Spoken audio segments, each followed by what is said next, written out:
కారం రంగు రుచితో ఉంటుంది. ఆచి మిరపపొడి అదరగొట్టే కారం రంగు రుచి.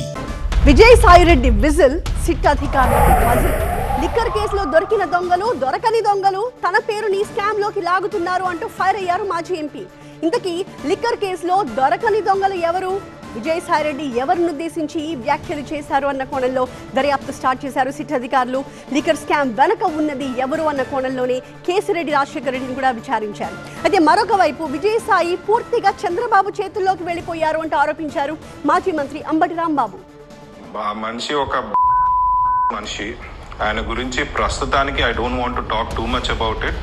Once I come I face the investigation.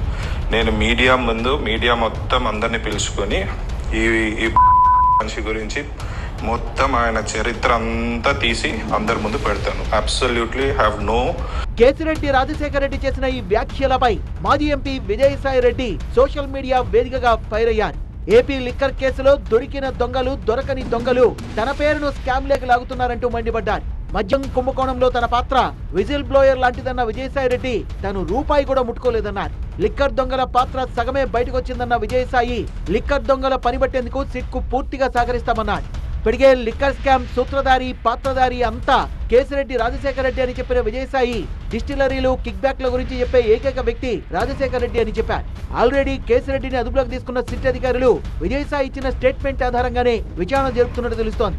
మరోవైపు విజయసాయి రెడ్డిపై వైసీపీ నేతలు ఆగ్రహం వ్యక్తం చేస్తున్నారు. చంద్రబాబు చేతుల్లోకి వెళ్లిపోయిన విజయసాయి రెడ్డి వైసీపీపై బురద చల్లుతున్నారని ఆరోపించారు. అంటే ఆయన కూడా ఇప్పేస్తే మొత్తం ఇప్పేసింటే అయింది. ఆయన కూడా ఇప్పేస్తే సగం ఆయన సగం అయి ఉంటుంది. ఏదేదో మాట్లాడుతుంటాడే. ఇప్పుడు పార్టీ నుంచి బయటికి వెళ్ళి పెద్ద మనిషి ఆయన. పార్టీ నుంచి బయటికి వెళ్ళిన తర్వాత మా మీద బురద చల్లడానికి సిద్ధించుకున్నాడు. చంద్రబాబు చేతిలోకి వెళ్ళిపోయాడు. ఏముంది దానిలో ఏదైనా మాట్లాడతాడు. అలాంటి వాటికి ఏం సమాధానం చెబుతాం? అడ్డగోలుగా మాట్లాడే వాళ్ళకి. మా పార్టీ నుంచి బయటికి వెళ్ళిపోయాడుగా. ఇక మా పార్టీ మీద బురద చల్లే కార్యక్రమం చేస్తున్నాడు. చేసుకొని ఎవడు కాదంటే ఇలాంటి చాలా చూసాం. కేసిరెడ్డి విచారణలో ఇప్పటికే పలువురి పేర్లు బయటకు వచ్చాయని, అందులో వైసీపీ నేతల పేర్లు కూడా ఉన్నట్టు ప్రచారం జరుగుతోంది. దీంతో ఈ లిక్కర్ కేసు ఎవరి మెడకు చుట్టుకుంటుందో అన్న టెన్షన్ పట్టుకుంది వైసీపీ నేతలకు.